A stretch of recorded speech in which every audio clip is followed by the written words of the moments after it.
I'm going to be a little mean right now and completely contradict myself. Gavin Newsom is on an apology tour, and he is doing like these podcasts where he's having a bunch of conservative guests, including Charlie Kirk, Steve Bannon, Mark Levin, I think. I'm sorry, Michael Savage. And he made news because he came out against trans athletes in women's sports for the first time ever. He's had plenty of time in his career to come out on the side that Emily and I are on the side of. I actually don't know your position, Billy. And he's obviously attempting to rebrand himself for a 2028 presidential run. I said this on Monday. I'll say it again. I'll vote for AOC over Gavin Newsom. I would vote for a brain in a jar of blue water. I would vote for anything. He scares me. What he's done to California scares me. He's turned LA into a sewer. I think he's a bad, crazy person. Is this rebranding going to work? And is he using conservatives to get there? I mean, I think he and Pete Buttigieg are both trying to like play out of the same playbook where they're like, look at us, we're just normal guys and ignore everything else that No we one with said. veneers is normal. The average No one American. is buying it.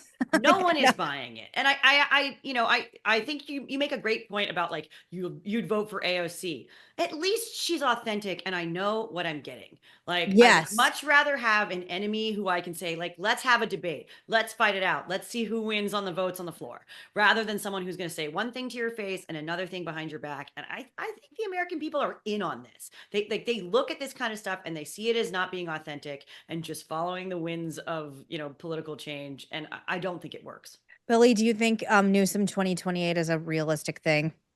I think he's probably gunning for that. I mean, I lived in LA, as did you, and I lived in LA when he was governor. Condolences, y'all. And Yeah, and you were like traumatized from it. No offense. I I mean, hated it. I mean, yeah. it was one of the worst. And I don't mean to sound over dramatic, and obviously it's not all about politics, but it was genuinely one of the worst periods of my life. And part of that is because there's this, you know, inverse relationship between how beautiful and breathtaking California is and how horrifically it is run.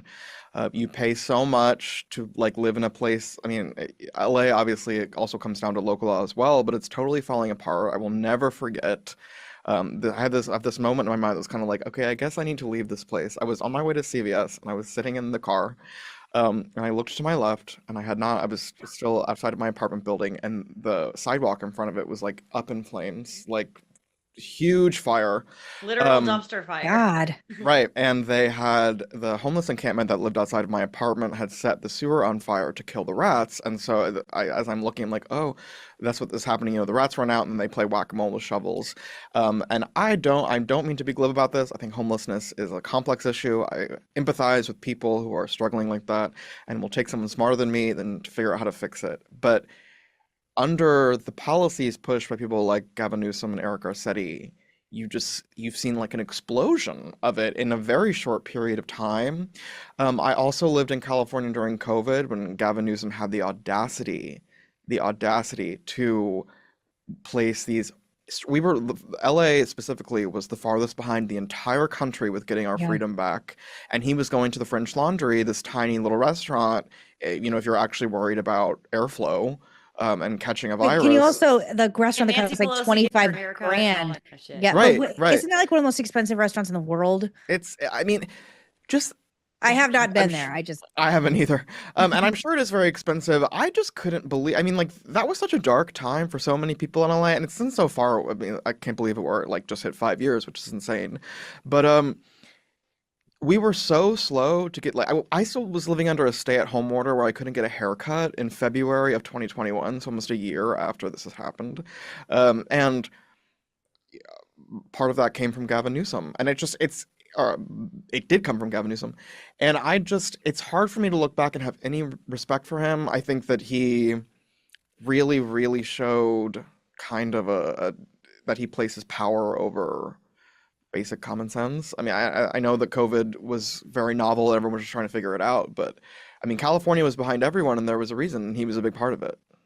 I have very few true gifts in my life, and one of them is having very strong instincts that tend to be accurate about politicians. I said from day one, Tim Walz is a creep that freaks me out. He's not going to take it to the next level. I'm telling you, Gavin Newsom is a science fiction Bond villain. There is something very dark very creepy. Like, I think he would really take America to hell. Like, I would like almost take another term of Trump over that. I'm like, I fear what Gavin Newsom has done. And again, like I've been to LA in the past year and it's a sewer and it's a gorgeous city, like you said, that has the fifth largest economy on the planet. California does. There's no need for it. And I almost feel like my friends in LA are gaslit so badly that they think I have to live like this. Like I don't deserve better than this disgusting sewer that is run into the ground by progressives.